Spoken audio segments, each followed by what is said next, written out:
Thank you. Oh, wonderful.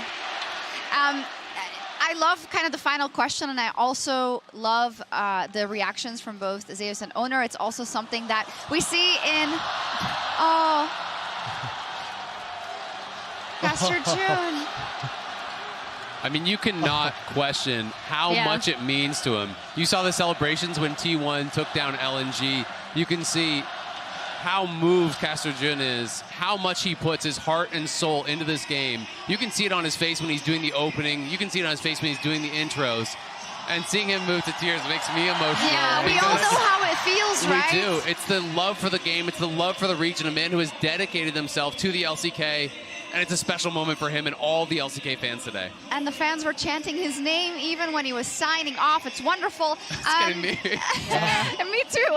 But it is about T1, and I think it kind of probably is also because he has put his faith in this T1 that has been very close for so long, and now they make it to another World Final. And what I wanted to get at is that Guma also in the documentary that T1 shot said, we almost underestimated DRX last year. It was such a shock to the system that that wasn't our title to win. And he said, in a way that has primed us for what is to come. I don't think they're going to make the same mistake twice. Well, every single T1 member that you talk to, especially, like, obviously Faker has a breadth of experience, but all of the really young players on this team, right, who have kind of only experienced, okay, we got to finals, we still have not gotten that elusive international title. You hear them talk about last year. You hear them talk about this MSI, and they're like, we have so many regrets. This is the time that we're going to turn around. And to have such, again, I cannot stress how rough this team looked with Faker sidelined with an injury.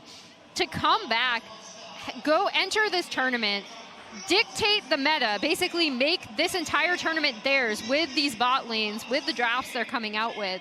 And then, yeah, to have them now on home soil, facing off against Weibo Gaming.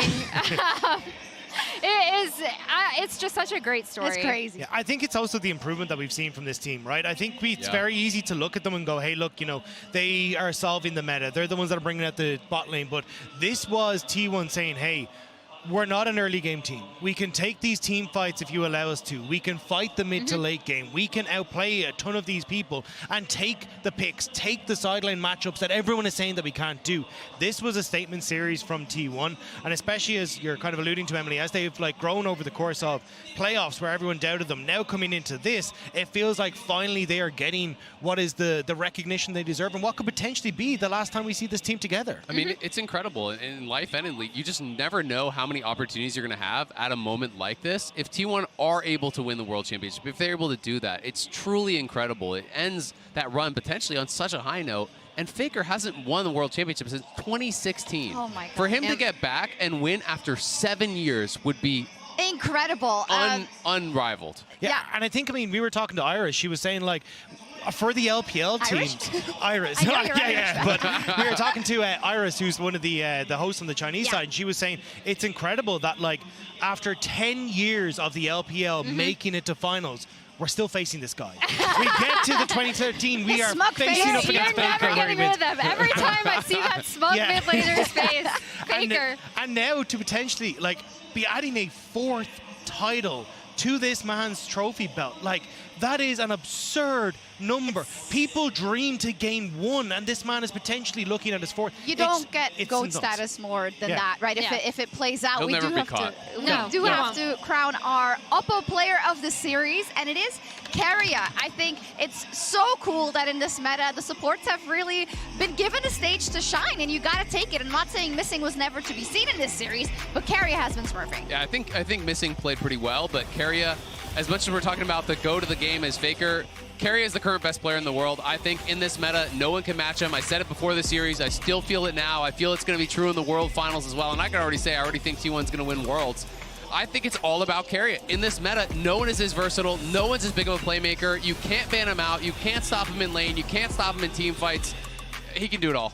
Yeah, and the big thing, in addition to all of these highlight plays we're seeing from T1, is we talked about, Rob, you talked about how they showed both sides, right? They showed that they can play this insane pushing bot 2v2, but they also did show that in mid to late, they can layer CC, they can do these team fights, and Keria is such a massive part of that. Even if he isn't the primary engager, he's still following up like that amazing Renata ult we saw coming off of the Rel and Faker engage. Yes, and so happy with that win, as you would be when you've put in so much work. And Keria is also standing by with Lore in the Verizon post-game interview.